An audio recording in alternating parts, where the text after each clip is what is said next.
لوگ کہتے تھے کہ جب قضائے حاجت کے لیے بیٹھو تو نہ قبلہ کی طرف منہ کرو نہ بیت المقدس کی طرف۔ یہ سن کر عبداللہ بن عمر رضی اللہ تعالی عنہ نے فرمایا کہ ایک دن میں اپنے گھر کی چھت پر چڑھا تو میں نے ان حضرت صلی اللہ علیہ وآلہ وسلم کو دیکھا کہ آپ بیت المقدس کی طرف منہ کر کے 2 اینٹوں پر قضائے حاجت کے لیے بیٹھے ہیں۔ پھر عبداللہ بن عمر رضی اللہ تعالی عنہ نے واسع سے کہا کہ شاید تم ان لوگوں میں سے ہو جو اپنے چوتڑوں کے بل نماز پڑھتے ہیں۔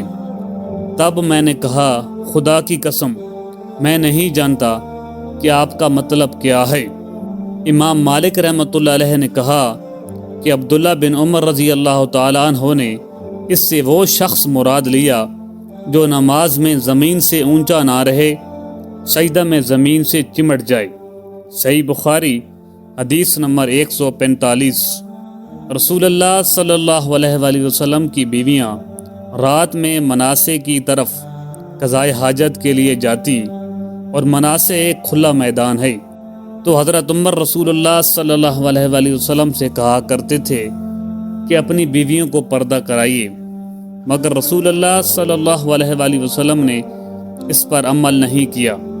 ایک روز رات کو عشاء کے وقت حضرت سودا بنت زمعہ رسول اللہ صلی اللہ علیہ وآلہ وسلم کی اہلیہ جو دراز قد عورت تھی باہر گئیں۔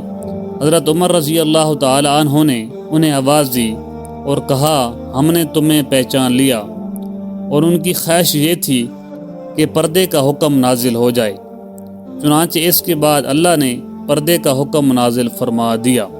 صحیح بخاری حدیث نمبر 146۔ آپ صلی اللہ علیہ وآلہ وسلم نے اپنی بیویوں سے فرمایا کہ تمہیں قضائے حاجت کے لیے باہر نکلنے کی اجازت ہے۔ صحیح بخاری حدیث نمبر 147۔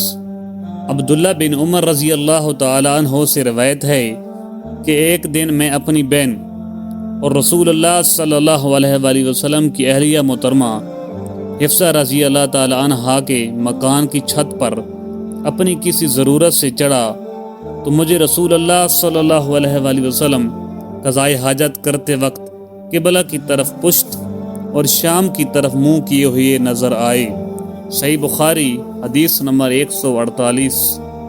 عبداللہ بن عمر رضی اللہ تعالی عنہ روایت کرتے ہیں کہ ایک دن میں اپنے گھر کی چھت پر چڑھا تو مجھے رسول اللہ صلی اللہ علیہ وآلہ وسلم 2 اینٹوں پر قضائے حاجت کے وقت بیت المقدس کی طرف منہ کیے ہوئے نظر آئے۔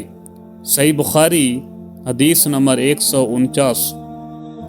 حضرت انس بن مالک رضی اللہ تعالی عنہ روایت کرتے ہیں کہ جب رسول اللہ صلی اللہ علیہ وآلہ وسلم رفع حاجت کے لیے نکلتے تو میں اور ایک لڑکا اپنے ساتھ پانی کا برتن لے آتے تھے، مطلب یہ ہے کہ اس پانی سے رسول اللہ صلی اللہ علیہ وآلہ وسلم طہارت کیا کرتے تھے۔